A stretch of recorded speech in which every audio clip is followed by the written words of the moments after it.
start off. All right. Please say your full names. Guillermo McFarland. Lupita McFarland. Okay. So, first question is, how old were you when you first started planning for the orphanage? Well, I was 30 years old. Lupita was around 24, 25 years old. 25. And we didn't actually plan for the orphanage. It was just kind of to be honest with you, I think we both went to a cursillo in Cristiandad here in San Diego. And when we got out of it, we were kind of looking for something to do. And by coincidence, Lupita, she heard about this orphanage. She used to work in Colegio La Paz in Tijuana. And the nuns there told her about this orphanage that was in La Gloria, that was really bad off. So I was working with the Augustinian Fathers in Villanueva. I was part of the management team. And what happened is that we had a swap meet kind of thing at the Villanueva, the apartments. And we had a lot of stuff, clothing left over. So Lupita told me about the place, and we decided, you know, why don't we take the stuff over to Tijuana? They need it more than we do.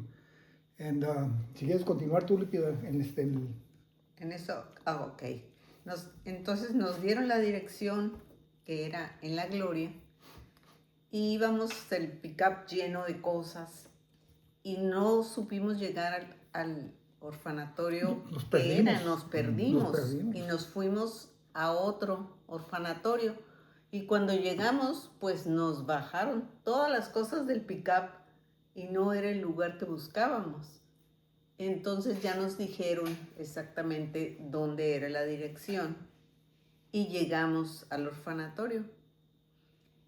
Llegamos y cuando yo entré al cuarto de los bebitos, el olor, la cosa como estaban los bebitos, yo me quise vomitar del olor.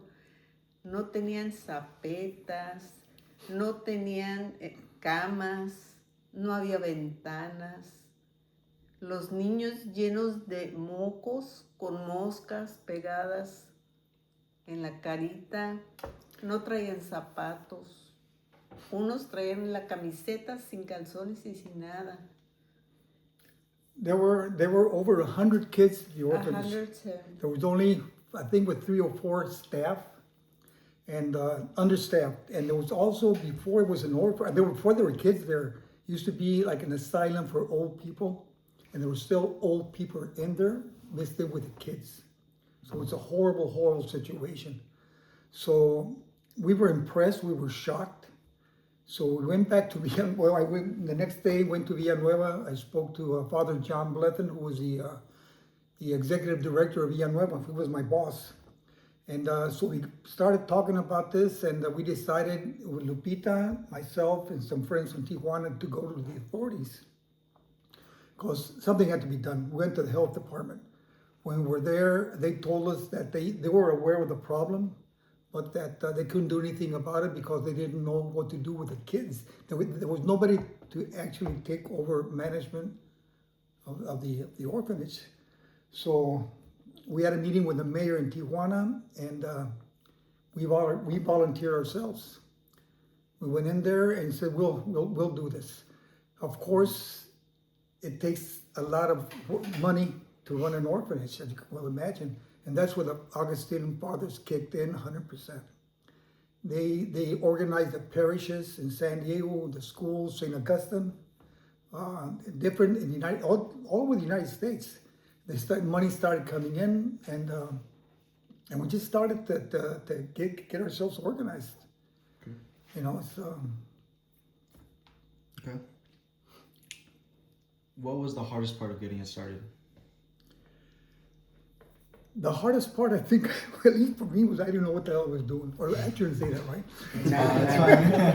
That's fine. I didn't know what I was doing. In a sense, we didn't have the experience of working in an orphanage. I had administrative experience working in Villanueva at the low-income housing project.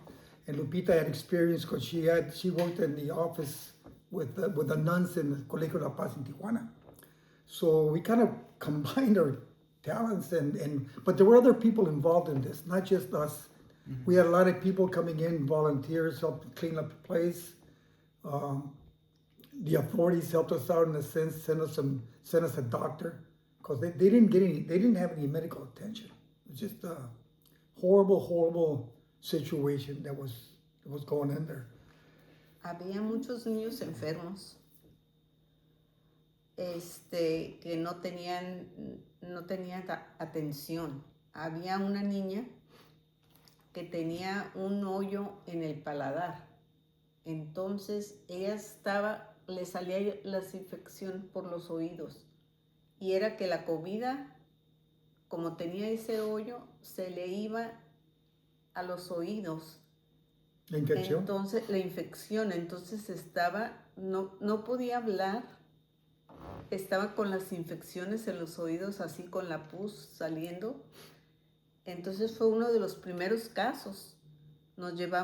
Conseguimos aquí en Estados Unidos quien la operara. Entonces, esa niña no hablaba. Entonces, nos la llevamos a la casa una noche para traerla al día siguiente a la operación. Entonces, la metí a bañar con bubbles y todo. Entonces, la acosté en la cuna de mi hija, de Daniela. Y en la noche, la niña empezó a cantar y aplaudir. Y nosotros, no hablaba, esa niña no hablaba, pero sí hablaba, pero estaba yo creo que tan traumada que no hablaba. Entonces, pero empezó a cantar y aplaudir. Y nosotros fascinados de la vida, al día siguiente la llevamos, la operaron. Regresó al orfanatorio ya pudiendo hablar, y esa niña después se dio en adopción, pero ese fue uno de los primeros casos que tuvimos de niños enfermos. Y exactamente lo más difícil fue ver tanta necesidad, tanto problema físico, mental, emocional de los niños. Y no sabíamos qué hacer más que recurrir a personas que nos pudieran apoyar. Esto fue una labor de muchísima gente, man. A lot of people involved in this. It's not just... I know how you said the Augustinians came in, but like, who were the people that help you fund the orphanage and help you get it started? Well, the first one, it was Father John Blethen. He was the executive director of Villanueva Apartments. It's a low-income housing project in San Isidro. And his assistant, Father Frank Riley. They were the ones that were really key in getting everything organized on money, because they had the contacts. They had the contacts in the parishes and the other schools and other nonprofits in the area, and not here only in California but nationwide. So they sent out flyers, sent out letters, they made phone calls, they knocked on doors, and money started coming in. And to this day, 50 years after that, they're still doing it. And that's without the honestly, without the Augustine, it would have been impossible. Yeah. So that's how the funding started, and it still continues. So. Okay.